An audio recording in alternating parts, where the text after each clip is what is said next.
বিয়েবাড়িতে গিয়ে এইরকম চিকেন ফ্রাই কম বেশি সবাই খেয়েছেন। ঢাকার শহরে কেন, এখন গ্রামেও চিকেনের লেগ পিসটাকে এরকম ফ্রাই করে দেয় আর বুকের পিসটাকে রোস্ট করে। তো চলুন রেসিপিটা জেনে আসি। মাত্র 15 থেকে 20 মিনিটে আপনি বাসাতেই করতে পারবেন। এই জন্য আমি নিয়েছি 8 কোয়া রসুন। রসুনটা আগেই বেটে ফেলেছিলাম, তো যাই হোক।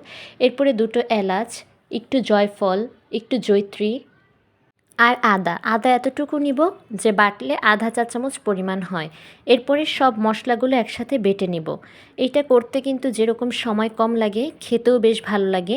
এরপরে এটা কাঁটা চামচ বা যে কিছুর সাহায্যে আমরা এভাবে ফুটো ফুটো করে নেব যেন মশলাটা ঢুকে। এই জন্য আমি লবণ দিয়ে নেব। লবণ এখানে আমি দিয়েছি 1 চা চামচ। এরপরে সেই বেটে রাখা মশলাটুকু আমি সুন্দর মতো মাখিয়ে নিচ্ছি। তো আমি হচ্ছে আজকে 4 পিসের জন্য পরিমাণটা আপনাদেরকে দেখিয়ে দিলাম। এরপর একটু টেস্টিং সল্ট দিব। টেস্টিং সল্ট অবশ্যই দেয় বিয়েবাড়ি বা রেস্টুরেন্টে, তাই আমিও দিলাম।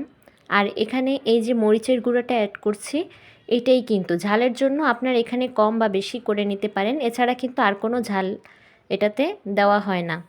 তো এরপর এটা আমি রেখে দিচ্ছি। এরপর এটা আমি প্রেসার কুকারে একটু ভাপ দিয়ে নেব। এখানে কিন্তু আমি কোনো রকম পানি দিব না। একটা শীষ ওঠা পর্যন্ত এটা আমি চুলায় রাখবো। এরপরে যেটা লাগবে সেটা হচ্ছে টোস্ট। চিনি ছাড়া যে টোস্টগুলো কিনতে পাওয়া যায় বাজারে, সেটা আপনারা এনে গুঁড়ো করে ফেলবেন।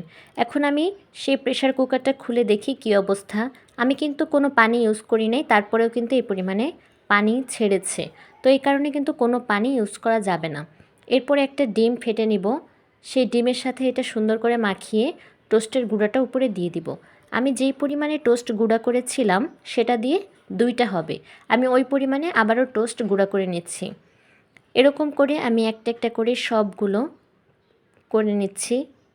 এই ডিম আর টোস্ট এই দুটো দেওয়ার ফলে ভাজার সময় যেই স্মেলটা বের হয়, সেটাই আমার কাছে খুব বেশি পছন্দের। এরপরে আমি একটা একটা করে ভেজে নেব।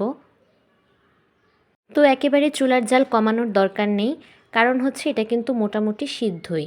তো চুলার আঁচ মাঝারি রেখে এটা আমি সুন্দর করে ভেজে নেব। তো আমার এরকম দুটো ভাজতে 7 থেকে 8 মিনিট লেগেছে।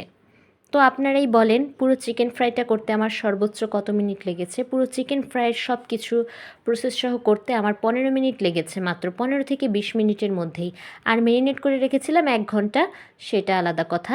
এরপরে আমি এরকম করে সবগুলো ভেজে নিয়েছি। আর এরপরে এই যে এটা কি বলতে পারেন, যে ডিমটুক ছিল তার মধ্যে আর যে টোস্টের গুঁড়াটা ছিল, এই দুইটা মিক্সড করে লবণ দিয়ে এটা ভেজে নিয়েছি। এটা খেতেও আমার কাছে এত ভালো লাগছে, এই ঘ্রাণটা, মানে টোস্ট আর ডিমের এই ঘ্রাণটি আমার কাছে অনেক ভালো লাগে। আমার মনে হচ্ছিল যে এরপর থেকে ডিম ভাজলে আমি টোস্টের গুঁড়া দিয়ে দেবো। তো এরপর এই যে দেখেন হয়ে গেল চিকেন ফ্রাই।